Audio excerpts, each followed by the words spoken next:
Hey, how's it going? I want to take an opportunity to talk about using digital delays, but before we actually talk about that, we need to talk about what's going on inside of a chorus. I know that doesn't make sense, but bear with me. Now, a chorus mixes a dry guitar signal with a copy of one that is just wavering in pitch. It's where we get this wavering pitch that I want to talk about. We get that wavering pitch from actually passing the signal through a delay. Now, it sends it through a short delay of about 15 to 25 milliseconds. Now, have you ever seen what happens if you turn the delayed volume up and then you turn the time knob while there's sound coming through it? It sounds like this. You see, the pitch changes. This is how a chorus makes that wavering pitch. It just changes the delay time slightly when you're playing, and when that's mixed with a dry signal, you get chorus. So the sound you heard isn't a chorus. The sound you heard at the beginning was a delay of about 50 milliseconds with me pushing the whammy bar down. That's the sound. Check it out.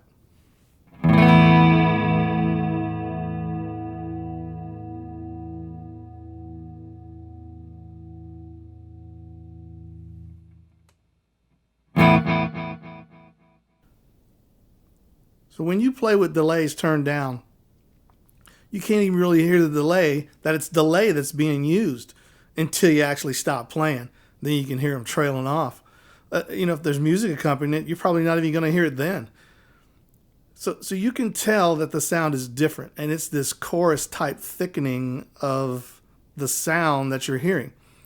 You'll find that you can actually control the girth of your tone simply by bending a string or using vibrato or sliding up and down the string.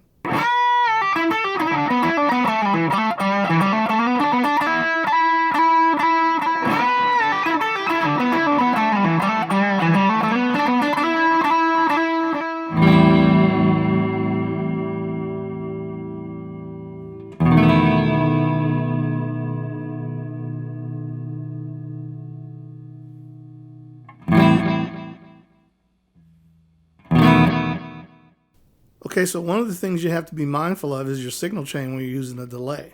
So, when you use the delay and you're playing clean and the amp's playing clean, well, there's a strike, that's you playing, and then there's all these repeats if you so choose to make that part of your musicality. Well, it's going to go clean on the front end, it's going to be clean on the back end as they die away. Kind of like this.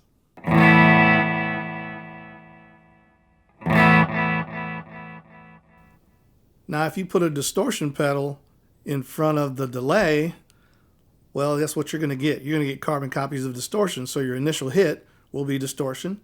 And as the repeats die away, of course, they're going to be carbon copies of that distortion. Kind of like this. So the next situation that you can run into with it is if you're using a delay in front of an amp, let's say it's a tube amp or something like that, and the tube amp is actually making the distortion, but it's making the distortion based on the strength of the signal going into it. Funny thing happens. Your initial strike, if it's set up to distort, well, it's going to have distortion. But as those delays die away, each one is going to be of less amplitude, and the amp's going to clean up. So you actually can play into the delay on this. It's a really live situation. You can play the whole system. Kind of like this.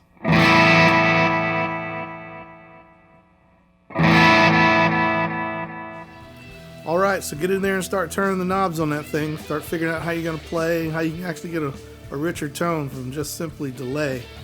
Get that chorus thing happening, but control it with your hand. That's the idea. You'll start to see it makes a lot of sense where people used to put those echo plexes in front of those tube amps and the way they'd craft their sound. Well, alrighty. Well, that's all we have for now, and keep it rocking. Bye from the basement. Listen to the words that I'm saying. Take a minute of the role that you're playing. Young men need to be strong before your days grow long. I beg you, teach them all that you can.